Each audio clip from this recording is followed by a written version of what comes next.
ऐसे मुद्दे होते हैं जो आपने देखा कि जैसे कुछ राष्ट्रीय कार्यक्रम होते हैं तो उनका राजनीतिकरण किया जाना। तो राजनेताओं का गिरता हुआ स्तर, इसका इकोनॉमिक्स से क्या संबंध है? और जनता को इकोनॉमिक्स क्यों समझ में नहीं आती, और खास करके ब्लैक मनी वाली इकोनॉमिक्स? इसके पीछे थोड़ा सा हिस्ट्री में जाएंगे तो आपको एक अलग प्रकार का माहौल मिलेगा अंग्रेजों के समय में, क्योंकि उस समय में एकमात्र पार्टी थी या एकमात्र भारत की आवाज़ थी, वो थी कांग्रेस, और कोई दूसरा था नहीं उस समय में। आज़ादी के पूरे आंदोलन में आप देखते हैं कि हम लोग जब आज़ाद हुए उससे पहले केवल कांग्रेस थी, और आज़ादी के करीब 20 साल बाद तक 1970 तक भी आप देखेंगे तो कांग्रेस ही रही। कांग्रेस के सामने कोई उठ के खड़ा नहीं हुआ। उसका देश को एक अलग तरह का नुकसान हुआ, क्योंकि हमको केवल जो कांग्रेस की सोच है या कांग्रेस की जो पॉलिसी है उसी के सहारे जीना पड़ा।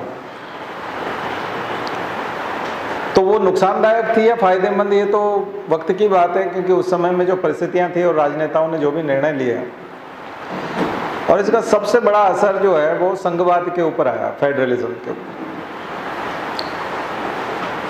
तो भारत में राज्यों की स्वायत्तता या राज्यों की जो ऑटोनॉमी थी और राज्य सरकारों के जो चुनाव थे, कई बार बात उठती ना कि खर्चा कम करने के लिए एक साथ चुनाव करा लिए जाएं, राज्यों के विधानसभाओं के चुनाव और लोकसभा के चुनाव।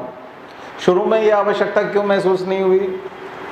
क्योंकि एक साथ चुनाव होते भी थे और काम भी चल रहा था, और सबसे बड़ी बात थी कि जो केंद्र में जो सरकार थी वो कांग्रेस की थी, और सारे राज्यों में भी सरकारें थी, एक दो राज्यों को छोड़ करके सारी राज्यों में सरकारें किसकी थी?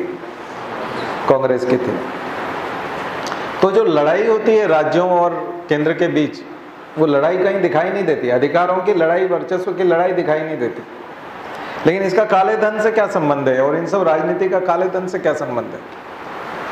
थोड़ा उस चीज़ को समझने की कोशिश करें। देखिए, ऐसा है कि आप कोई एक न्यूज़ की डिबेट देखेंगे, 8-10 दिन तक एडिटोरियल पढ़ेंगे, तो आपकी 4-5 बढ़िया लाइन तैयार होगी लिखने लायक। ऐसा नहीं होता कि आपने 50 लाइन पढ़ी और अब आप 50 लाइन लिख लेंगे, या 5 नहीं। आप 5 लाइन लिखने लायक कब बनेंगे? जब आप कम से कम 500 लाइन पढ़ लेंगे, तब 5 लाइन लिखने लायक बनेंगे आप। बिल्कुल कॉन्क्रीट मटेरियल जो है तब निकल करके आता है। तो ये कैसे आएगा? इसके लिए आपको एक समझ बनानी पड़ेगी, और यहाँ जो हम समझ बना रहे हैं वो कम से कम 5000 लाइन के बराबर है। एक ही क्लास में बन जाएगी समझ। इसके लिए आपको पूरा एक दृश्य स्थापित करना पड़ेगा। 1947 से आज़ादी के पहले का भारत और 1947 के बाद का भारत, और काले धन की समस्या, भारत में बैंकिंग की समस्या, धन के आवागमन की समस्या, संस्थाओं की समस्या, जो बैंकिंग इंस्टीट्यूशंस हैं या फाइनेंशियल इंस्टीट्यूशंस हैं उनकी समस्या। इसके अलावा बहुत सारी चीज़ें हैं जो आपको सामान्यतः न्यूज़पेपर में और डिबेट में, टीवी डिबेट में नहीं दिखाई देती। वो है हमारा समाज, हमारा पर्यावरण, भारतीय लोगों की मनोवैज्ञानिकता, हमारी साइकोलॉजी। क्यों भारत में काला धन जैसी चीज़ को एक्सेप्ट कर लिया जाता है, या किसी के पास बहुत ब्लैक मनी है तो उसको चुनाव में कितने भारी भरकम वोट से हम उसको जिता देते हैं? ट्रांसपेरेंसी नहीं है, अभी पार्टियों में भी नहीं है। आरटीआई का जवाब नहीं देते पार्टियां। आरटीआई लगाएंगे आप चुनाव के मामले में या खर्च के मामले में या चंदे के मामले में, तो कोई भी पार्टी, कांग्रेस भी जवाब नहीं देती और उसका जवाब बीजेपी भी नहीं देती। दोनों पार्टियां एक है और दोनों चाहती हैं कि नहीं, कोई आरटीआई नहीं लगेगा इसके ऊपर। ये सब चीज़ें क्यों हो रही है? तो इसके पीछे बहुत बड़ा इसका शास्त्र है। उसको समझने के लिए कौन कौन से बिंदु समझने पड़ेंगे? सबसे पहले भारत की जनसंख्या, इतनी बड़ी जनसंख्या, इतनी भारी मात्रा में मतदाता। कोई छोटा देश होता जिसकी जनसंख्या बहुत कम होती, क्षेत्रफल बहुत कम होता, वहाँ हम पारदर्शिता भी ला सकते थे, ट्रांसपेरेंसी भी आ सकती थी, ब्लैक मनी की समस्या से भी निपट सकते थे।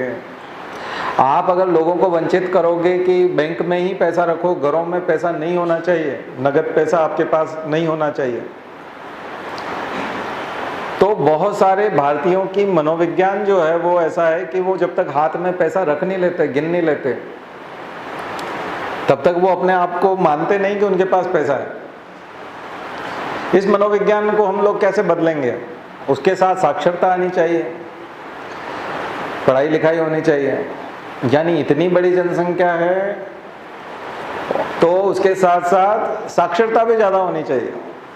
साक्षरता का प्रतिशत बढ़ेगा तब जाकर के कई लोग जो है नगद को, कैश को अपराध समझेंगे। लोग सोचेंगे कि नहीं, अभी नगद पैसा अपने पास रखना अपराध महसूस नहीं किया जाता।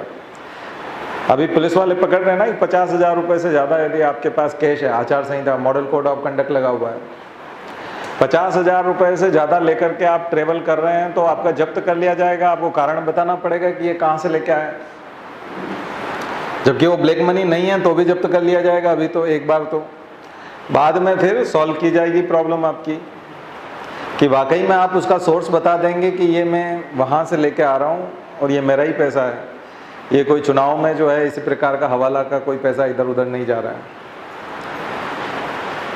वो तो पुलिस वाले पकड़ते नहीं थे, तो हर चौथा आदमी अपनी कार में लेके जा रहा है इतना पैसा।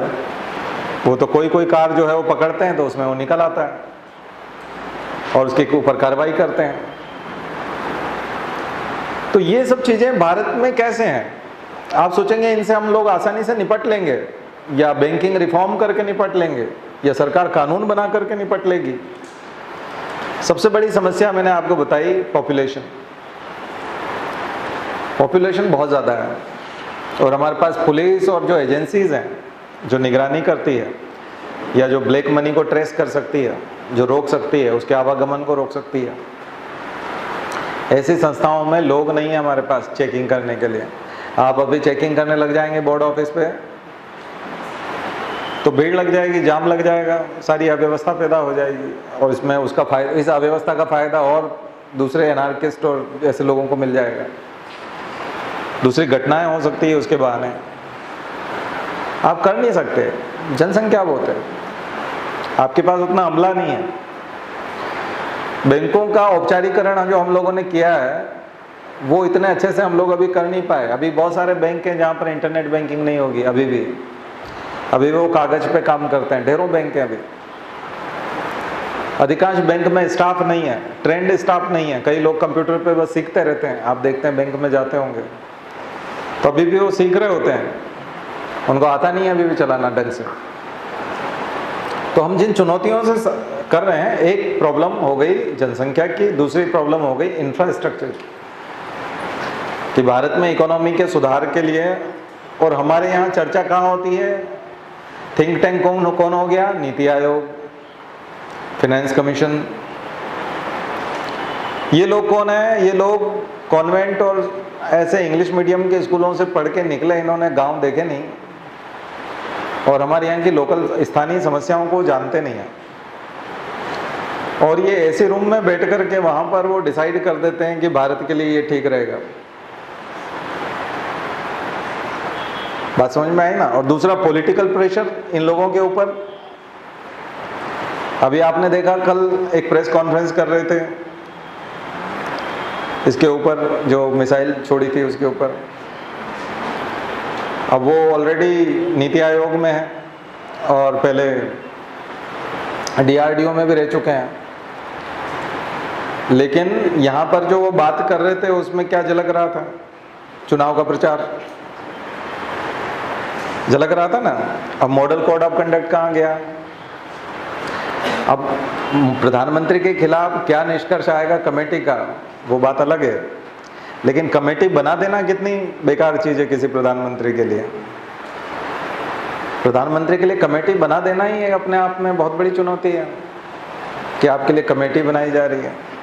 निगरानी कब करते हैं हम लोग? निगरानी तब करते हैं जब कोई आदतन अपराधी हो जाता है, उसके लिए निगरानी की बात की जाती है, उसके लिए कमेटी की बात की जाती है। तो ये दुर्भाग्य है थोड़ा सा। आप इसको समझने की कोशिश कीजिएगा कि ये संस्थाएं कर क्या रही है। जिन संस्थाओं को सुधार लाना है वो संस्थाएं कर क्या रही है, कौन है इन संस्थाओं के लोग, क्या करना चाहिए इनको। रिजर्व बैंक के गवर्नर को क्या करना चाहिए, फाइनेंस कमीशन के चेयरमैन को क्या करना चाहिए जो एनके सिंह को करना चाहिए। नीति आयोग के राजीव कुमार किस तरह की बात कर रहे हैं, और नीति आयोग का जो वाइस चेयरमैन है राजीव कुमार, वो क्या बात कर रहे हैं। और नीति आयोग के सीईओ अमिताभ कांत, ये लोग आईएएस होकर के भी किस तरह से बात कर रहे हैं, ब्यूरोक्रेट होकर के भी किस तरह से बात कर रहे हैं। ऐसा इतिहास में कभी नहीं हुआ कि ब्यूरोक्रेट जो है पार्टी के स्पोक पर्सन की तरह बात करते हो। ये पतन है, और ये पतन सभी तरफ से हुआ है। पब्लिक को भी बहुत सारी चीजें पता है, उसके बावजूद जो है वो पतन में जा रही है सोशल मीडिया के माध्यम से। अभी सोशल मीडिया के ऊपर एक बहुत अच्छा आर्टिकल जो है द हिंदू ने छापा था, उसने लिखा नोइंगली और इनोइंगली, अनोइंगली, जानबूझ करके दो तरह के लोग हैं, शेयर और कॉपी और जो लाइक करने वाले, 2-3 तरह के लोग हैं। एक तो वो लोग हैं कि जो गलत चीज बनाते हैं, उनको पता है कि ये गलत है, उसके बावजूद वो क्रिएट करते हैं। गलत चीज बनाने वाले, फेक न्यूज बनाने वाले, गलत न्यूज स्प्रेड करने के लिए बनाने वाले लोग जिन्होंने डिजाइन किया है, वो दोनों पार्टी में मिल जाएंगे। आप सभी में मिल जाएंगे, भारतवर्ष में हर कोने में बनाने वाले लोग। दूसरे वे लोग हैं जिनको पता है कि ये गलत न्यूज है, पता लग गया उनको कि ये गलत है, इसमें सच्चाई नहीं है, उसके बावजूद उसको फैलाने वाले। और तीसरे वे हैं जिनको पता नहीं है कि ये सच है, उसके बावजूद उससे इंप्रेस हो जाते हैं उस न्यूज से, लेकिन उनको पता नहीं है इसलिए वो फैला देते हैं। बात समझ में आई ना? तो हमारी जो जनसंख्या है और उसके साथ में हमने उसको जो पकड़ा दिया है टूल, वो इतना फास्ट है और स्मार्टफोन है कि रात को 11 बजे वो अपने बेड पे लेटा हुआ है और अब उसको नींद आने वाली है, और उस समय में उसको अगर ऐसा कुछ दिख गया तो तुरंत शेयर कर देता है, और वाकई में वो एक पूरी कम्युनिटी में। और उसको हम सोशल मीडिया को एक, पहले शुरू में सोशल मीडिया को एक पैरा मीडिया की तरह यूज़ किया जाता था, ऐसा माना जाता था कि ये साइड मीडिया है, लेकिन आज ये मेन स्ट्रीम मीडिया से भी ज़्यादा पावरफुल है। जितने लोग न्यूज़पेपर को नहीं देख रहे, टीवी पे जाकर के न्यूज़ को नहीं देख रहे, उतने लोग सोशल मीडिया पर न्यूज़ को फॉलो कर रहे हैं, और उसमें सच्चाई मानने वाले भी बहुत भारी मात्रा में लोग हैं। तो वो जो इनोसेंट रूप से जो लोग उस चक्रव्यूह में फंस गए हैं, उनके द्वारा जो क्राइम हो रहा है, मेरे एक मित्र तो कहते हैं कि आने वाले समय में डिफेमेशन वाला एक बहुत बढ़िया काम हो सकता है। डिफेमेशन जो है अवमानना, आईपीसी में आती है 498 से लेकर के इधर 503 तक सेक्शन, आईपीसी के सेक्शंस में डाला हुआ है अवमानना को, डिफेमेशन को। कंटेम्प्ट ऑफ कोर्ट भी आप लोग जानते हैं, कोर्ट की अवमानना। लेकिन मानहानि, मानहानि किसकी मानी गई? किसी भी व्यक्ति की, किसी भी व्यक्ति की मानहानि क्यों? अभी परसों एक बहुत अच्छा आर्टिकल दिनाकरण केस के बारे में आया था, मैं पढ़ रहा था। तमिलनाडु में जो दिनाकरण अखबार है स्टालिन का, करुणानिधि जिनकी डेथ हो गई, उनके एक बड़े बेटे हैं अल्लागिरी, जिनकी मदुराई में और वहाँ पर दादागिरी चलती थी। और स्टालिन का जो अखबार था दिनाकरण, उसने खबर छाप दी, उसने खबर छापी कि स्टालिन ज़्यादा पॉपुलर है अलागिरी के बनिस्बत, मोर देन अलागिरी, तो वो ज़्यादा पॉपुलर है। तो इस बात पे नाराज होकर के अलागिरी के जो हुलिगन्स वर्ड यूज़ किया उसने उसके लिए, जो पॉलिटिकल गुन्स होते हैं उनके लिए हुलिगन्स, तो वो गए और उन्होंने दिनाकरण का दफ्तर जला दिया न्यूज़पेपर का, और उसके सफोकेशन में 3 लोग मर गए, 3 लोगों की मृत्यु हो गई उसमें।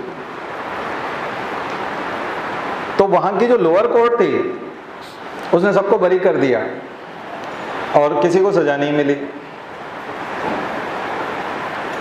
तो बात ये उठी कि आखिर ये 3 लोग तो मरे हैं ना। हाई कोर्ट ने इस बात पे विचार किया, मद्रास हाई कोर्ट ने, कि लोअर कोर्ट ने या तो डर के मारे, यानी अलागिरी के लोग आकर मारेंगे, या तो धमकियों के आगे, या फिर पैसा लेकर के। जो लोअर कोर्ट थी, ट्रायल कोर्ट थी, उसने छोड़ दिया। तो जजेस ने ऐसे कैसे छोड़ दिया, 3 लोग तो मरे। इसका मतलब जब भी कोई व्यक्ति मरता है या उसके ऊपर क्राइम होता, आपके घर में कोई घुस गया, इसका मतलब ये स्टेट को चैलेंज है। बात समझ में आ रही है? स्टेट की ड्यूटी बनती है कि वो उसके ऊपर केस रजिस्टर करे, क्योंकि स्टेट ने आपको एश्योरेंस दिया है। स्टेट आपको एश्योर करता है कि आपके घर में आईपीसी की जितनी भी धाराएं हैं उनको पढ़ लीजिए, आईपीसी की जितनी भी धाराएं हैं, सीआरपीसी की जितनी भी धाराएं हैं, सीपीसी की भी जितनी भी धाराएं हैं, ये धाराएं जनता को एश्योर करती हैं अपनी तरफ से, यानी कि सरकार एश्योर करती है, स्टेट करता है, राज्य करता है, और अपने अधिकारियों और पुलिस के माध्यम से वो वादा करते हैं कि हम सब हैं और हमारे रहते ये जो सारी सेक्शंस हैं इनमें जो अपराध लिखे हुए हैं, ये अपराध किसी भी नागरिक के प्रति संभव नहीं है। कुछ समझ में आ रहा है? यानी आईपीसी की जितनी भी धाराएं हैं, उन धाराओं में जितने अपराध लिखे हुए हैं वो अपराध घटित नहीं हो सकते। क्यों नहीं हो सकते? क्योंकि भारत का नागरिक सरकार की, राज्य की प्रॉपर्टी है। इसलिए किसी आदमी को यदि गाली दी जा रही है सार्वजनिक रूप से और उसको बुरा लग रहा है, इसका मतलब फेल्योर स्टेट का है, उस आदमी का नहीं है। आदमी को हीमोग्लोबिन की कमी हो सकती है, उसको चक्कर आते हो, वो पलट के जवाब नहीं दे सकता हो, उसके शरीर में इतनी ताकत नहीं है कि वो बदला ले सके, लेकिन उसकी तरफ से कौन खड़ा हुआ है? स्टेट। आप समझिएगा कानून को, मैं ये क्यों समझाना चाह रहा हूं। स्टेट की ड्यूटी बनती है कि वो सुरक्षा दे, स्टेट की ड्यूटी बनती है कि वो गरिमापूर्ण जीवन दे, किसी व्यक्ति की डिग्निटी को हर्ट न करने दे। अगर कोई ऐसा करता है तो उसने स्टेट को चैलेंज किया।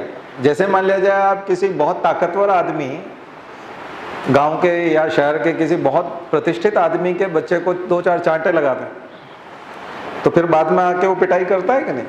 बदला लेता है, क्योंकि आपने उस बच्चे को चांटे नहीं लगाए, उस व्यक्ति को चैलेंज किया है। ऐसे ही किसी भी नागरिक के प्रति अपराध होता है। जैसे आपके पिता की हत्या हो जाए या आपके परिवार में किसी ऐसे सदस्य की हत्या हो जाए जो आपकी बात मानता था, तो आप ये नहीं बोल सकते कि चूंकि ये मेरी बात मानता था और मैं चाहता हूं कि अब ये तो मर गया, लेकिन इसके बिहाफ पे मैं चाहता हूं कि इसका पोस्टमार्टम ना हो और इसके हत्यारों को छोड़ दिया जाए, इसके हत्यारों को न पकड़ा जाए, तफ्तीश न की जाए, जांच न की जाए। ऐसा नहीं हो सकता। जिस आदमी की डेथ हुई है, जिसकी हत्या हुई है, वो राज्य की प्रॉपर्टी था, और जिसने भी हत्या की है उसने राज्य को चुनौती दी है। कुछ बात समझ में आ रही है? इसलिए आप बीच में नहीं हो, घर के लोग बीच में नहीं है। कौन है? राज्य और अपराधी। उसने नुकसान किसका किया है? राज्य का नुकसान किया है। अब समझ में आया ना? इसलिए आप जब भी एफआईआर दर्ज कराते हो तब आपको वकील नहीं करना पड़ता, आपका वकील सरकारी वकील होता है। आपका केस कौन लड़ता है? सरकार। और जो अपराधी है उसको एडवोकेट करना पड़ता है, उसको अपना वकील करना पड़ता है। बात समझ में आ गई? तो ये कानून है। तो दिनाकरण वाले केस में भी यही हुआ कि जज ने जो है छोड़ दिया। और इस बीच क्या हुआ था कि जब वो 3 लोग मर गए अखबार के दफ्तर में, अलागिरी ने और स्टालिन ने, दोनों ने साथ में बैठ करके समझौता कर लिया कि हमारा कोई झगड़ा नहीं है। और अगर मान लिया जाए 2 लोगों ने ये तय कर लिया कि हमारा कोई झगड़ा नहीं है, तो ऐसे में उनके झगड़े के कारण जो समस्या खड़ी हुई थी या 3 लोगों की मृत्यु हो गई थी, क्या उनके हत्यारों को माफ कर दिया जाएगा? झगड़ा अपनी जगह है आपका, और आपका समझौता भी हो जाना कोई मायने नहीं रखता। दरअसल वाकई में जो 3 हत्याएं हुई हैं उसके जो गुनहगार हैं उनको सजा होना बाकी है। तो हाई कोर्ट ने जो है संज्ञान लिया, और उसने क्या हुआ कि वो सब क्लिप्स देखी, वीडियो फुटेज देखे, उस समय के फोटोग्राफ्स देखे, जर्नलिस्ट से बात की, गवाह लिए।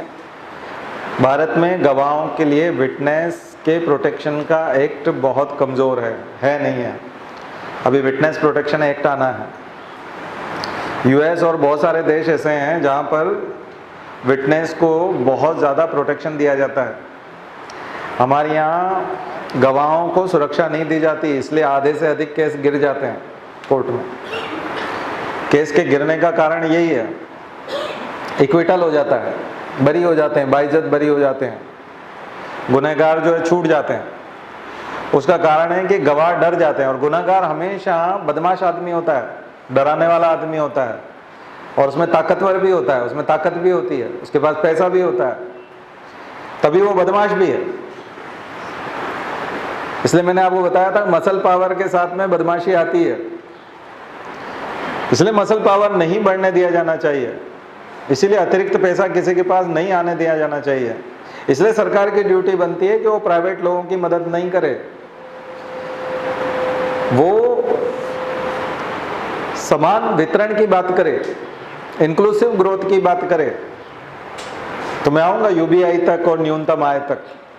न्यूनतम आय तक क्यों आना चाहिए, और 72,000 रुपये या ये साल के क्यों दिए जाने चाहिए, बहुत ज़रूरी क्यों है? इसलिए ज़रूरी कि उससे ताकत बराबर रहेगी, नहीं तो वो उसकी लड़की को उठा ले जाएगा, उसके बच्चे को कुचल देगा, और आप विरोध करोगे छेड़छाड़ का तो आपको भी मार देगा। लोग गाड़ी चढ़ा देते हैं जिंदा आदमी पे, और इसका कसूर मात्र इतना होता है कि उसने अपनी बेटी की या बहन की इज्जत की रक्षा करने की कोशिश की, उसको कुछ लोग छेड़ रहे थे और उन्होंने विरोध किया, इतने में गाड़ी चढ़ा देते। ये हिम्मत कहाँ से आती है? अतिरिक्त पैसे से आती है, और अचानक जो पैसा आ जाता है उससे आती है। अचानक पैसा आ जाए अनायास, और बिना हिसाब का पैसा आ जाए, और पुलिस वाला बिकने को तैयार है क्योंकि पैसे की जरूरत उसको भी है। इसलिए मैं बता रहा था कि भारत के वातावरण में भ्रष्टाचार है, इसलिए अब भ्रष्टाचार का अपना एक पर्यावरण है, उसकी अपनी एक साइकोलॉजी है। तो दिनाकरण वाले मामले में 9 लोगों को लाइफ टाइम इम्प्रिजनमेंट हुआ, पूरी जिंदगी वो जेल में रहेंगे। मद्रास हाई कोर्ट ने ट्रायल कोर्ट का फैसला पूरी तरह से बदल दिया, और उसको आश्चर्य भी हुआ कि ट्रायल कोर्ट कर क्या रहा था। आखिर 3 लोग तो मरे हैं ना, इनका समझौता नेताओं का आपस में हो गया, उससे क्या मतलब है? और उससे एक मैसेज देने की कोशिश उसने की कि आने वाले समय में जब कभी भी भारत बंद के लिए लोग निकलें, भोपाल बंद कराएं या किसी नेता की यात्रा में जाएं, तो वहाँ इतने उत्साहित ना हो जाएं कि वो हत्याएं कर बैठें। उनको डर होना चाहिए कि हमको फांसी हो सकती है, हमको जिंदगी भर के लिए जेल में डाला जा सकता है। इस केस के बाद में एक डर बैठेगा, इसलिए ये केस जो है एक साइटेशन बनेगा। पहली बार मद्रास हाई कोर्ट ने हिम्मत की, उस जज को कितनी हिम्मत आई की ज़रूरत पड़ी होगी कि वो इतने बड़े गुंडों, इतने बड़े नेताओं के खिलाफ जो है वो फैसला दे रहे थे। निश्चित रूप से ऐसी जुडिशरी को की भी ज़रूरत है, और ऐसी जुडिशरी के भी ज़्यादा प्रोटेक्शन की ज़रूरत है जो इस तरह के फैसला देते हैं, दिलेर फैसला देते हैं। तो ये जो शुरुआत है राजनीति के शुद्धिकरण की, ये गुंडे पालना, गुंडे कौन पाल सकता है? जिसके पास पैसा बहुत है। तो ये हिम्मत आती कहाँ से? पैसे से आती। तो सारी बात जो है भाई वहीं जाकर के अटक जाएगी, ब्लैक मनी। तो हम फिर से चलते हैं वहीं रिफॉर्म्स। ये रिफॉर्म्स जो है आपने देखा होगा, डिमोनेटाइजेशन अभी देखा आपने, डिमोनेटाइजेशन हुआ, किसके लिए किया गया? तर्क क्या दिया गया था कि इससे काला धन समाप्त हो जाएगा। उद्देश्य तो सही था, बहुत अच्छा उद्देश्य था कि काला धन समाप्त हो जाएगा, लेकिन बहुत ज़्यादा फर्क उससे काले धन पे नहीं पड़ा। जो आपने देखा है कि जितने नोट छापे गए और जो वापस आए उनकी संख्या, और वो बराबर सा बात बन गई। यानी आरबीआई के जो आंकड़े आए उससे ये सिद्ध हुआ कि काला धन जो था वो अभी या तो है तो फिर जनता के पास है, या फिर था नहीं। तो ऐसा तो नहीं हो सकता कि था नहीं, काला धन तो था और है भी। क्योंकि चुनाव किससे लड़े जाते हैं आपको पता है ना? चुनाव काले धन से लड़े जाते हैं। जितना खर्चा चुनाव आयोग को बताया जाता है रजिस्टर के माध्यम से, मैंने खुद ने इलेक्शन लड़ा था, उसमें एक रजिस्टर वो देते हैं जिसमें सारी जानकारी आपको देनी पड़ती है। आपको अपने झंडे, बैनर से लेकर के माइक और जितने भी खर्चे होते हैं, मजदूर जो आप करते हैं उसके लिए, अगर किसी काम के लिए, ड्राइवर जो रखते हैं आप गाड़ी के लिए, कितने किलोमीटर गाड़ी चली है और कितना फ्यूल उसमें जला है, और सब हिसाब किताब और बिल आपको सबमिट कराना पड़ते हैं। लेकिन कोई ईमानदारी से करेगा तो वो जीत नहीं सकता, क्योंकि माहौल इतना ख़राब है। चुनाव जीतना है तो उसको उसमें बेईमानी करनी होगी। वो 1 करोड़ रुपया खर्च करेगा और 10 लाख रुपया बताता है। कई लोग तो मैंने देखा है कि जिन्होंने 2-2 करोड़ रुपया खर्च किया, उन्होंने 1.5 लाख रुपया खर्चा बताया। तो चुनाव आयोग ने ये रख तो दिया है, लेकिन इसके रखने का कोई मतलब नहीं निकल रहा। अभी भी ब्लैक मनी से ही चुनाव लड़े जा रहे हैं। तो ये ब्लैक मनी अवेलेबल कहाँ से हो रहा है, किस तरह से ये आ रहा है, और इसके ऊपर बैंकिंग व्यवस्थाएं क्या कर रही हैं? बल्कि अभी तो आपने देखा होगा स्वैप स्कीम, रिजर्व बैंक की स्वैप स्कीम, जिसमें वो डॉलर को रुपीस में कन्वर्ट करके दे रहा है। $5 बिलियन, $5 बिलियन जो है वो स्वैप स्कीम के तहत रिजर्व बैंक ने देने की कोशिश की है बैंकों को, लिक्विडिटी बढ़ाने की। और बहाना मारा है कि टाइट सीजन है। टाइट सीजन क्यों है? क्योंकि जनरल इलेक्शन है। जब भी जनरल इलेक्शन होते हैं 5 साल में, आम चुनाव होते हैं, लिक्विडिटी कम हो जाती है मार्केट में, जो कैश है वो कम हो जाता है, बैंकों के पास कैश नहीं बचता। हर बार की समस्या है। इसका मतलब है कि कैश जो होता है वो ब्लैक मनी है। क्यों? क्योंकि अगर आप चेक दे करके भी तो प्रचार कर सकते हो, लेकिन आप चेक से तो प्रचार नहीं करते। आप चुनाव का प्रचार या किसी को रिश्वत देनी है या लोगों को बेवकूफ़ बनाना है, उनको पैसा देना है, तो चेक के माध्यम से या अकाउंट में ट्रांसफ़र करके तो नहीं करोगे, डेफिनेटली कैश में करोगे। या शराब बांटनी है तो शराब जो जिससे खरीदोगे वो चेक से इतनी शराब आपको देगा नहीं, क्योंकि आपको 1 बोतल मिल जाएगी, 2 बोतल मिल जाएगी, खुद के पीने के लिए मिल जाएगी। पार्टी है तो 8-10 बोतल ले जा सकते हो, लेकिन एक मोहल्ले में पूरे में बांटनी है आपको, तो आपको हज़ारों बोतलें चाहिए, सैकड़ों बोतलें चाहिए। तो ये इजाज़त नहीं है कि उसका लाइसेंस रद्द हो जाएगा। किसी एक व्यक्ति को आप इतना बेच नहीं सकते, तो इसके लिए कैश चलता है। तो पॉलिटिकल जितना भी ड्रामा है हमारा सारा का सारा, वो कैश पे डिपेंड करता है। और यही काम जो है उर्जित पटेल करने को तैयार नहीं थे, तो उर्जित पटेल को इस्तीफा देके जाना पड़ा।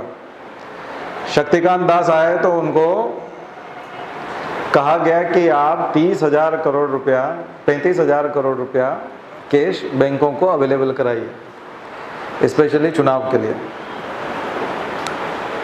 अब ये बहाना है, वैसे तो बहुत सारी बात है कि चुनाव का नाम है, और या चुनाव का तो नहीं बोल रहे वो, सरकार ने तो उनके सामने दूसरी परिस्थितियां रखी कि इन्फ्लेशन आ सकता है, ये हो सकता है, रुपया गिर सकता है, तो हम रुपये को थामना चाहते हैं, जबकि ऐसी कोई बात नहीं है अभी तो रुपया को। और रुपया मजबूत हो जाएगा तो उसका नुकसान किसको होगा, ये भी मैं आपसे बात कर चुका हूँ। एप्रिसिएशन ऑफ रुपी, जब आप मार्केट में रुपीज़ को और डालेंगे तो इससे क्या होगा, डिप्रिशिएशन नहीं होगा बल्कि एप्रिसिएशन होगा, उसका मजबूतीकरण होगा, रुपया मजबूत होगा। और आज रुपया जब भी मजबूत होता है तो आयात करने की प्रवृत्ति बढ़ती है, इंपोर्ट की टेंडेंसी बढ़ती है, एक्सपोर्ट कम होता है, दूसरे लोग कम खरीदते हैं। क्यों? क्योंकि रुपया मजबूत है। तो ऐसे में क्या होगा कि चीज़ें उनको डॉलर में महंगी लगेंगी और आयात में हमको सस्ती लगेंगी, क्योंकि डॉलर जो के मुकाबले रुपया जो है हमको कम पैसे खर्च करने पड़ेंगे।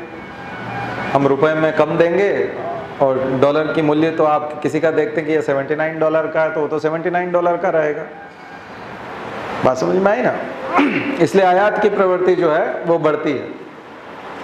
तो सरकार ने एक रिस्क लिए, फिर भी 3 साल के लिए एक स्वैप स्कीम लेके आई और उन्होंने कहा हम $5 बिलियन बैंकों को देंगे।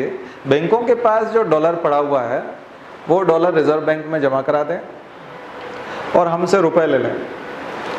3 साल बाद हम आपको वापस डॉलर लौटा देंगे, आप रुपए लौटा देना। अब 3 साल बाद बैंकें बचेगी कि नहीं पता नहीं, मुझे लगता है कि यही सब परिस्थितियां चलती रही तो बहुत बड़ा कोलैप्स आने वाला है। आज इस क्लास के माध्यम से मैं आपको बता रहा हूँ, फिर से पहले भी बताया था, इंडिया में बहुत बड़ा बैंकिंग कोलैप्स आने वाला है, ज़बरदस्त। और वो बैंकिंग कोलैप्स क्यों आने वाला है आप याद रखिएगा, नोट कर लीजिएगा आज की तारीख में।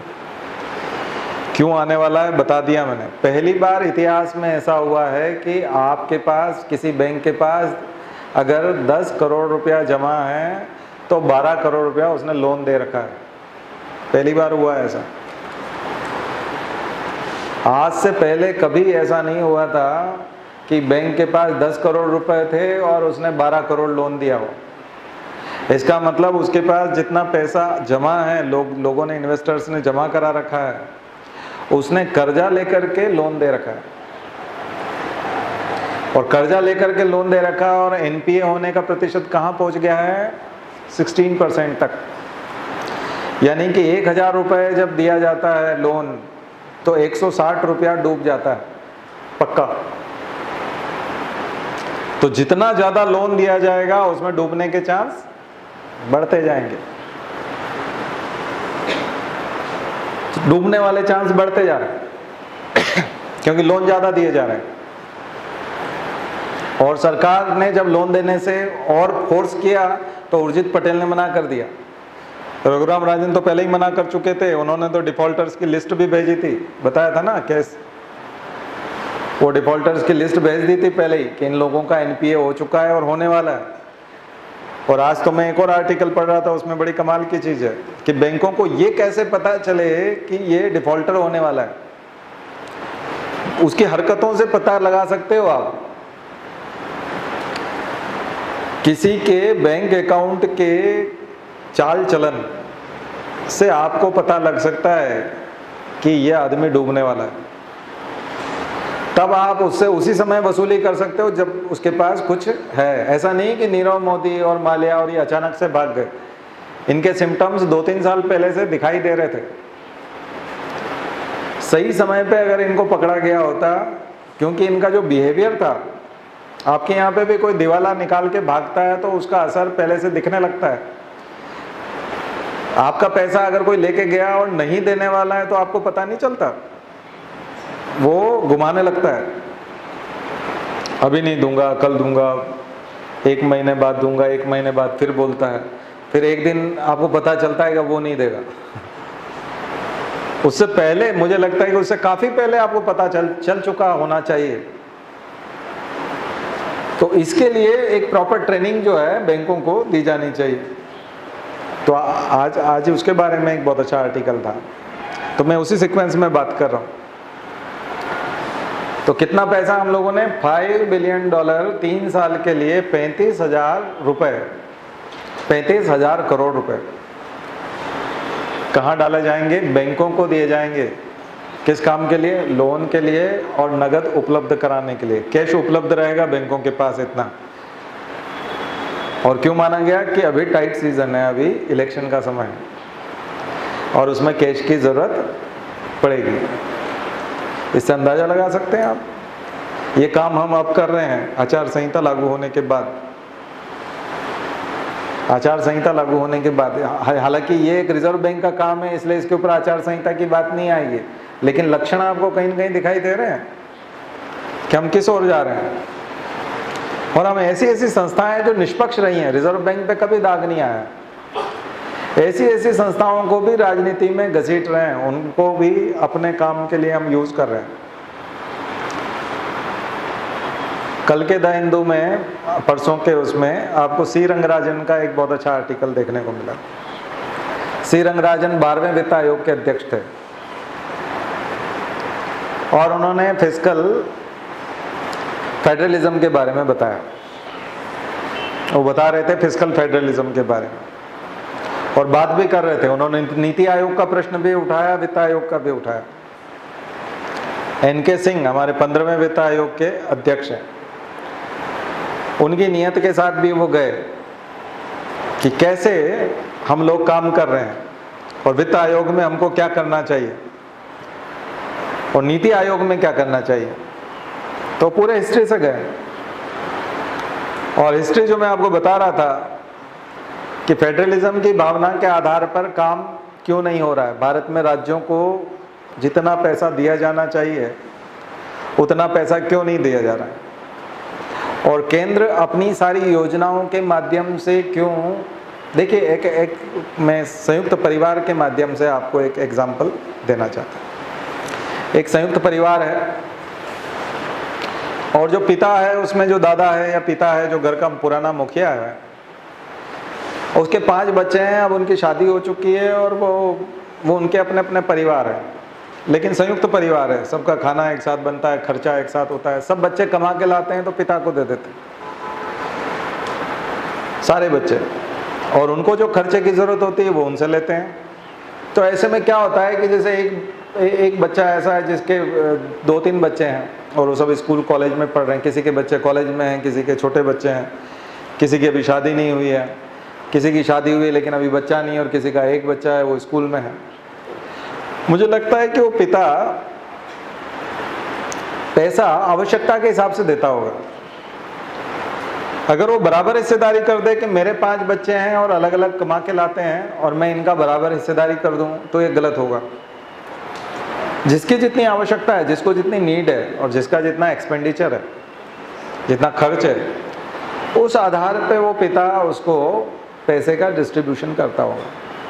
तो यहाँ आपको कुछ फैक्ट्स जो है वो याद रखने चाहिए। इसके लिए गाडगिल फार्मूला, मुखर्जी फार्मूला, प्रणब मुखर्जी जब वो वित्त मंत्री थे तब उन्होंने एक फार्मूला बनाया था जिसको हम मुखर्जी फार्मूला कहते हैं। और वित्त आयोग, फिनेंस कमीशन क्या होता है, वो जो कमाई होती है सरकार को टैक्स के माध्यम से, उसका बंटवारा कैसे करता है, राज्यों में बंटवारा कैसे करता है। तो उसका बहुत अच्छा वर्णन जो है सी रंगराजन ने किया है कि नए सिस्टम में हमको क्या करना चाहिए, और उसके लिए संविधान संशोधन तक की सलाह दी उनने कि कॉन्स्टिट्यूशनल अमेंडमेंट तक करना चाहिए उनको। बहुत ही अच्छी सलाह दी है। अब वो बहुत अच्छी है या बुरी है वो थोड़ा वही डिमोनेटाइजेशन की जैसे हम बाद में पता चलेगा, लेकिन एक बहुत अच्छी सलाह मैं इसलिए मान रहा हूँ क्योंकि उसमें राजनीति की गुंजाइश बहुत ज़्यादा नहीं रहेगी। तो केंद्र समर्थित जो योजनाएं होती हैं वो ज़्यादा हो गई। आपने देखा केंद्र सरकार ने खूब योजनाएं चलाने की कोशिश की और अपने आप को गौरवान्वित और महिमा मंडित करने की कोशिश की। उसका नुकसान क्या हुआ, राज्यों को देने वाला जो पैसा है उसमें एक तरह से कटौती हो गई। वो 42% का एक फिक्स करने की बात कहते हैं। वो बोलते हैं कि जो पैसा दिया जाना चाहिए, जो डिवोल्यूशन होना चाहिए, वो 2 तरह की बात करें, हॉरिजॉन्टल डिवोल्यूशन और vertical devolution. Centre to state जो जाएगा वो एक तरह का वर्टिकल डिवोल्यूशन होगा, वर्टिकल हस्तांतरण होगा। ट्रांसफ़र जो होगा पैसे का वो वर्टिकल हो रहा है क्योंकि सेंटर किसको दे रहा है, स्टेट। और विद इन स्टेट्स जो आप कंपैरिजन करेंगे वो हॉरिजॉन्टल डिस्ट्रीब्यूशन होगा। हॉरिजॉन्टल डिवोल्यूशन होगा।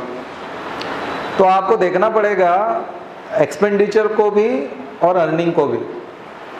ऐसा भी ना हो कि कहीं कोई रेवेन्यू बहुत ज़्यादा लेकर के आया है, बहुत सारा राजस्व उसने इकट्ठा किया है और आपने उसको बहुत कम दिया है, और ऐसा भी ना हो कि उसको आवश्यकता बहुत ज़्यादा पैसे की थी और आपने बहुत कम पैसा उसको दिया हो। ऐसा भी नहीं होना चाहिए। तो देखिए यहाँ जो है, मैं बहुत ज़्यादा टर्म्स के बारे में बात इसलिए नहीं कर रहा हूँ, टर्मिनोलॉजी में भी हम लोग जा सकते हैं, लेकिन मैं एक जनरल समझ बनाना चाहता हूँ आपके मन में कि ये जो संस्थाएं हैं ये करती क्या है। तो वित्त आयोग जो बनाया गया था आर्टिकल 280, जो आप जानते हैं, वित्त आयोग, फाइनेंस कमीशन, कॉन्स्टिट्यूशनल कमीशन है, और वित्त आयोग का काम होता है राज्यों को पैसे का बंटवारा करना। वित्त आयोग क्या करता है? रिकमेंडेशन करता है।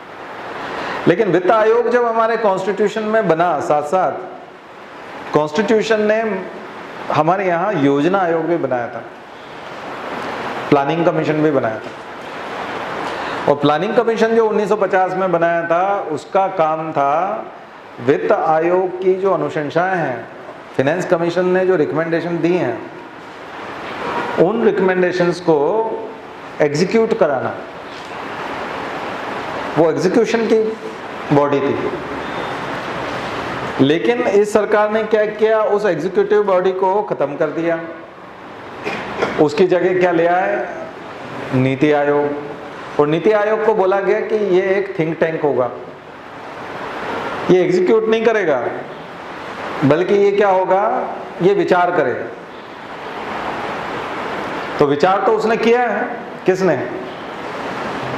वित्त आयोग ने। और विचार करके आपको बताया है। तो ये जो सरकार नहीं चाहती थी कि इसको कोई सलाह दे कि खर्चा कैसे करना है, या एग्जीक्यूट वो करे, कोई संस्था एग्जीक्यूट करे, बल्कि हम एग्जीक्यूट करेंगे और तुम सोचोगे, सिर्फ सोचोगे। तो सोचेंगे तो क्या करेंगे? रिपोर्ट जारी करेंगे।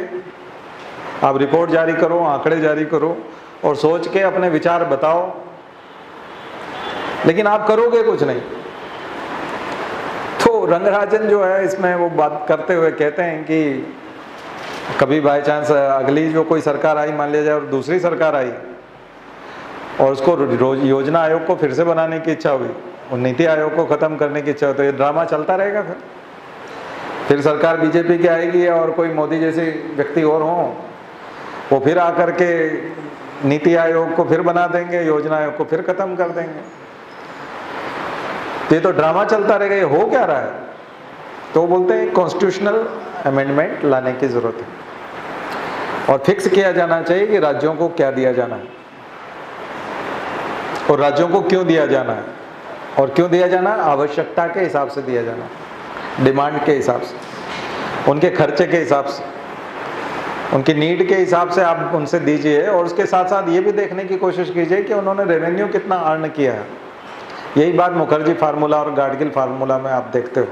इसीलिए आप देखते हो कि स्पेशल स्टेटस के झगड़े में चंद्रबाबू नायडू जो है वो एनडीए छोड़ के चले गए कि हमको आंध्र प्रदेश को स्पेशल स्टेटस चाहिए, गए थे ना, एनडीए छोड़ दिया था।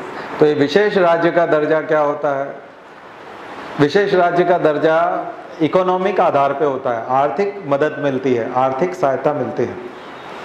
जो दुर्गम इलाके होते हैं, राजधानी से दूर होते हैं, जैसे पूर्वोत्तर के राज्य हैं, उत्तराखंड है, पहाड़ी इलाके होते हैं, उनकी विशेष परिस्थितियां होती हैं, विशेष भौगोलिक परिस्थितियां होती है। वहाँ अगर कहीं जंगल बहुत ज़्यादा है तो वहाँ की जंगल की अपनी विशेष परिस्थितियाँ हैं।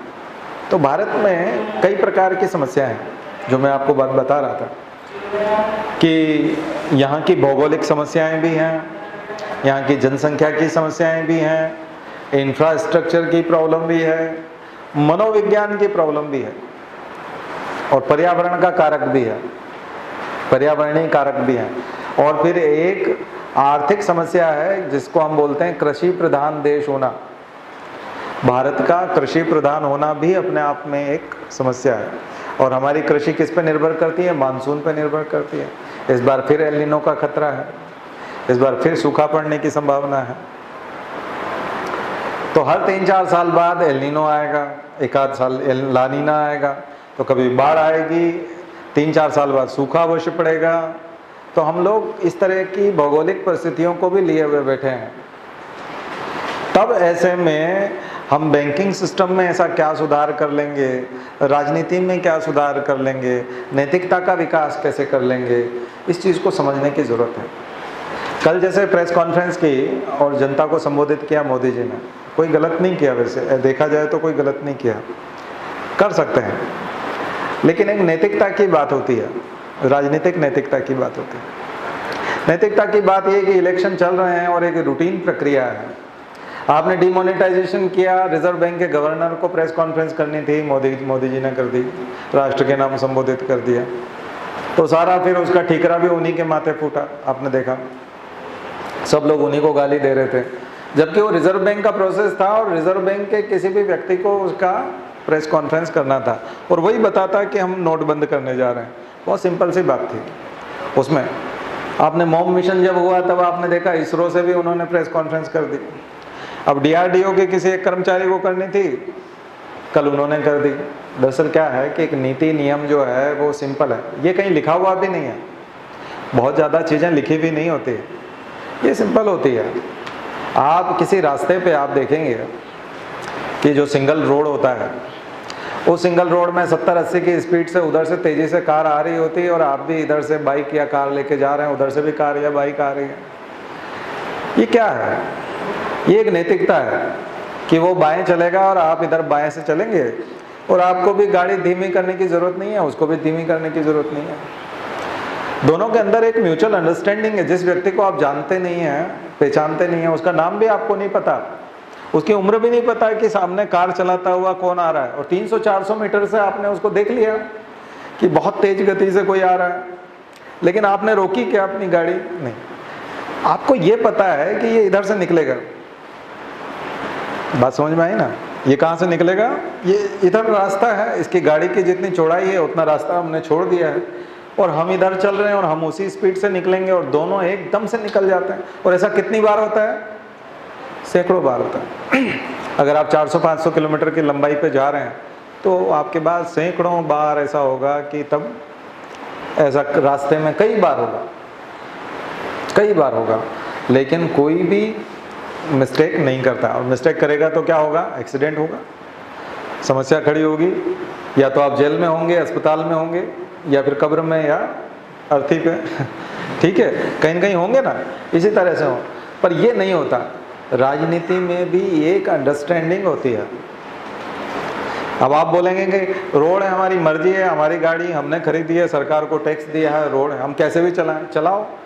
फिर दिन भर एक्सीडेंट होंगे, फिर तो आप देखेंगे कि रोड पे आप चल ही नहीं सकते, और फिर डर के मारे सहम के आप कोने पे चल रहे हैं, और जैसे ही कोई गाड़ी आई आपने साइड में कहीं छाया में खड़ी कर दी। बात समझ में आए? तो जो मोदी जी जिस तरह से कर रहे हैं ना, देखा जाए तो वो कोई इतनी बुरी बात नहीं है, लेकिन बुरी बात इसलिए है कि वो अंडरस्टैंडिंग खत्म हो रही है। वो अंडरस्टैंडिंग खत्म हो रही है, वो जो शिष्टाचार है वो जा रहा है। पता नहीं क्यों इतना पतन में जाने की क्या आवश्यकता है? वैसे भी वोट मिलने जा रहे हैं, वैसे ही वो जीतने जा रहे हैं, मुझे नहीं लगता कि वो हार पाएंगे, तो इतना गिरने की कोई आवश्यकता नहीं है। उस अंडरस्टैंडिंग को बनाए रखें, वो अंडरस्टैंडिंग बनी रहेगी तो लोगों के मन में इज्जत बनी रहेगी, और ऐसी हरकतें करने की बिल्कुल आवश्यकता नहीं है। ये सड़क के किनारे जो खड़े हुए लोग करते हैं ना, वैसी हरकतें। अब कई लोग नचाते हुए नहीं चलते रोड पे, मोटरसाइकिल को ऐसे डांस कराते हुए मैंने देखे रास्ते में, इच्छा होती है उसको भिड़ा दें है ना, बहुत गुस्सा आता है उसके ऊपर, वो पूरा ड्रामा करता है, उसको पहुंचना कहीं नहीं है, और एक दिन वो वहीं पहुंचा हुआ मिलेगा, ठीक है ना, पर वो पूरा ड्रामा करता है। वैसे आदमी पे जैसे गुस्सा आता है, वैसे पढ़े लिखे व्यक्ति को राजनीति में इस प्रकार के ड्रामे पे गुस्सा आता है। ध्यान रखिए। तो इस चीज़ की समझ को विकसित करने की कोशिश कीजिए। ये सब ड्रामे की कोई आवश्यकता नहीं है, और ये सब रिजर्व बैंक के माध्यम से करा रहे हो आप। रिजर्व बैंक में जानबूझकर ऐसा कार्टून गवर्नर लेके आ रहे हो जो क्या अकल ही नहीं है। जानबूझ के नीति आयोग में ऐसे लोगों को बिठा रखा है जो बिल्कुल अमिताभ कांत की शक्ल देखो, वो IAS है, चपरासी जैसा लगता है। आप देखो उसको कैसे बात करता है, क्या तमीज है उसमें। ऐसा लगता है कि क्या कहाँ से ढूंढ के लाए भाई ये। बस उनने क्राइटेरिया देख लिया कि एक प्रशासनिक अधिकारी को नियुक्त करते हैं, है ना, किसी आदमी को, इस टाइप के आदमी को नियुक्त करते हैं। हम लोग जब कॉलेज में पढ़ाते थे तो हमने देखा कि वो जन भागीदारी के अध्यक्ष वगैरह नियुक्त करते हैं ना, तो एकदम सड़क छाप आदमी जो या तो पेप्सी कोला बेच रहा है या क्या कर रहा है, और दिन भर आवारागर्दी करता फिरता है, उसको जन भागीदारी का अध्यक्ष बना देते थे ये। और वो फिर आकर में के प्रिंसिपल से और प्रोफेसर से हिसाब लेता था कि कैसे पढ़ा रहे हो आप लोग, हाँ, जो वहां का स्टूडेंट बनने लायक भी नहीं है। ये राजनीति है, ये सब कचरा हो गया संस्थाओं का, खत्म हो गई है पूरी देश की संस्थाएं, और सारी जो अच्छी संस्थाएं थी उनको खत्म कर दिया, और जो काल्पनिक संस्थाएं बनाई हैं डमी, उनमें गंदे लोगों को बिठा दिया, एकदम घटिया लोगों को। और जो समझदार थे, अभी भी रघुराम राजन का आज स्टेटमेंट देखो क्या बोल रहे हैं कि अगर देश को सेवा करने की मगर मेरी वो आवश्यकता हुई देश को, तो मैं फिर से सेवा करने के लिए वापस इंडिया आ सकता हूँ।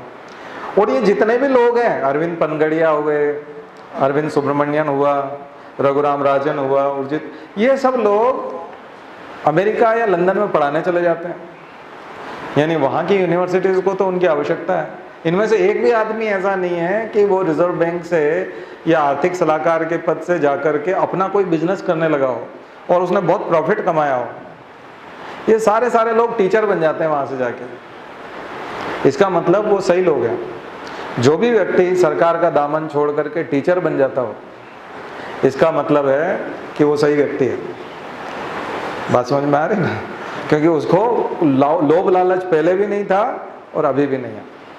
उसको लोभ लालच होता तो उसके पास इतने लूप होल्स है गवर्नमेंट के, इतनी इन्फॉर्मेशन है कि उसको बेच के ही वो कमा करके बहुत, ये तो अच्छी खासी मुंबई में एक दफ्तर खोले और उसमें सिर्फ इन्फॉर्मेशन बेचने का काम कर दे कि मैं वहाँ रहा हूँ दफ्तर में इतने साल, मुझे पता है वहाँ कैसे क्या क्या करते हैं, आप आ जाओ। करोड़ों रुपए बुना लेगा, पैसा नहीं कमाना है इनको। ये सच्चे लोग हैं। इन सब लोगों को फिर से बुलाने की ज़रूरत है। फिर से तुम आप ये अगर आएंगे तो सही मोदी जी फिर से, तो फिर वो जो है अगले 5 साल कोई ड्रामा ना करे, कोई संस्था को ना उजाड़े। उन्होंने सबसे पहले उद्देश्य जो रखा था वो गलत रखा था, संस्थाओं को मैं ख़त्म करूँगा। बिना योजना आयोग के वित्त आयोग कुछ नहीं कर सकता। इसलिए फाइनेंस कमीशन ने पहले ही बता दिया था फिस्कल डेफिसिट के बारे में कि फिस्कल डेफिसिट को आप 3% तक ले जाना 2017 तक। कहाँ फिट किया हम लोगों ने? नहीं कर पाए। क्यों नहीं कर पाए? क्योंकि सब्सिडियरी एजेंसीज नहीं थी, मदद करने वाली एजेंसीज नहीं थी। आर्थिक सर्वेक्षण बंद हो गया। आपने देखा 2-3 साल से जो आर्थिक सर्वेक्षण, भारत 2019 आया क्या अभी तक मार्केट में? क्यों नहीं आया? प्रकाशन विभाग किताब नहीं छाप पा रहा है। ये आज़ादी के बाद पहली बार हुआ है। जब आप आर्थिक सर्वेक्षण ढंग से नहीं छाप पाते, जब आप लोग प्रकाशन विभाग की किताबें ढंग से नहीं छाप पाते जो सरकार के बारे में योजनाएं देती हैं, CSO और NSSO की रिपोर्ट नहीं आ पाती, बेरोजगारी के आंकड़े नहीं आ पाते। हर बार आते हैं, इस बार क्या दिक्कत है? कितने बेरोजगार हैं? ऑर्गेनाइज सेक्टर क्यों डूब रहा है? देखिए, ये आप लोग सोच रहे होंगे कि ये तो NDTV पे चलता रहता है, प्राइम टाइम में रवीश कुमार के उसमें चलता रहता है, ये इस तरह की बातचीत तो द हिंदू में आती रहती है, ये इस तरह की बातचीत तो फलाना एक व्यक्ति जो है एडिटोरियल में लिखता है। आप मंथली मैगजीन क्रॉनिकल पढ़ेंगे तो उसके उसमें तो यही आंकड़े तो आते रहते हैं। ये सब सरकार के खिलाफ हो गए। नहीं, सरकार के खिलाफ नहीं हुए हैं, वस्तु स्थिति बतानी पड़ती है। सब लोग जो सिविल सर्विसेज की तैयारी कराते हैं वो लोग सिर्फ वस्तु स्थिति बताते हैं। उनका किसी पार्टी से कोई लेना देना नहीं, ना उनका कोई राहुल गांधी से प्रेम है, ना मोदी से नफरत है। बात यह है कि उनको बातें समझ में आती हैं। उन्हीं लोगों को आती है बातें समझ में। क्यों आती है? क्योंकि वो पढ़ते हैं। बाकी लोग पढ़ते नहीं तो क्या समझ में आना है उनको। रही बात एक सबसे बड़ी चीज़ जो इन दिनों में ट्रेंड आया कि आप मोदी की बुराई करेंगे तो फिर उससे मुसलमानों को बल मिलेगा और ख़ास करके पाकिस्तान को खुशी होगी। तो ये बड़ी अजीब चीज़ हुई बात। मतलब आप कुछ भी करो तो जो है बुराई भी नहीं कर सकते, तो कर कौन रहा है भाई? तो काम कौन करता है? तो ये आपको ख्याल रखना चाहिए देश का कि आप ऐसा कोई काम ना करो जिससे पाकिस्तान को खुशी हो। बात समझ में आ रही ना? क्योंकि लोग तो बुराई करेंगे। बात समझ में आई ना आपको? क्या बता रहा था मैं आपको कि पहले आपको एग्जाम्पल दिया था मैंने क्रिकेट का। खास करके क्रिकेट के एग्जाम्पल में मैंने आपको बताई थी कि जो फील्डर्स होते हैं वो बॉल को रोकते हैं, और बॉल को रोकने के लिए होता है। अब कई बार क्या होता है कि हमारा कोई प्रिय क्रिकेटर होता है और उसकी 100 नहीं बन पाती, वो 93 पे 99 पे आउट हो गया, तो हमको उसके ऊपर गुस्सा आता है जिसने कैच लिया होता है या 4 जाने से रोक दिया। तो हम लोगों को लगता है कि यार ये यहाँ क्यों खड़ा हुआ था। तो थोड़ा सा हम लोग राजनीति में भी इस तरह से फैन फॉलोइंग में चले जाते हैं और इस तरह की चीज़ करते हैं, लेकिन मुझे लगता है कि ऐसा नहीं करना चाहिए। और ख़ास करके युवाओं से एक आह्वान है हमारा कि मैं बहुत छोटा था, मैं अपनी क्लास में भी बता रहा था, तब मेरे पिताजी साइकिल से जब मुझे स्कूल ले जाते थे तो वो एक गाना गुनगुनाते थे, शांति कुंज का ही गीत था, न रूढ़िवादी बने रहे हम। लिख लीजिए इसको, बहुत अच्छा गीत है। न रूढ़िवादी बने रहे हम,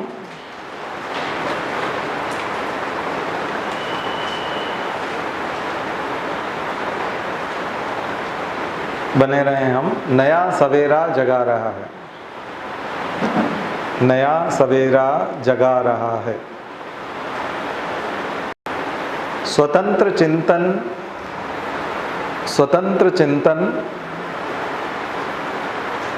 का राग कोई विवेक वीणा पर गा रहा है, विवेक वीणा पर गा रहा है।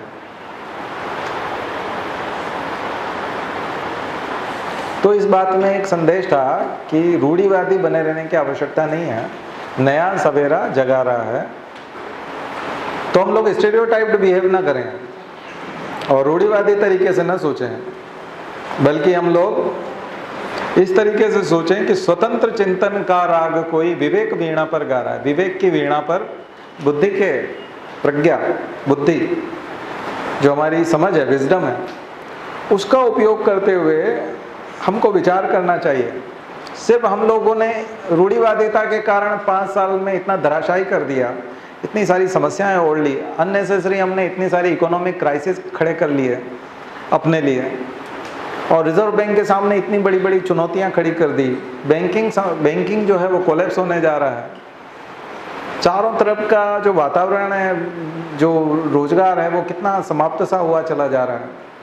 और फिर हम बात भी नहीं कर सकते, चर्चा भी नहीं कर सकते, उसमें फिर धर्म की बात आ जाती है, राष्ट्रवाद की बात आ जाती है। अरे इसमें धर्म और राष्ट्रवाद तो ये भी तो है, हमारा समय के साथ धर्म क्या कहता है?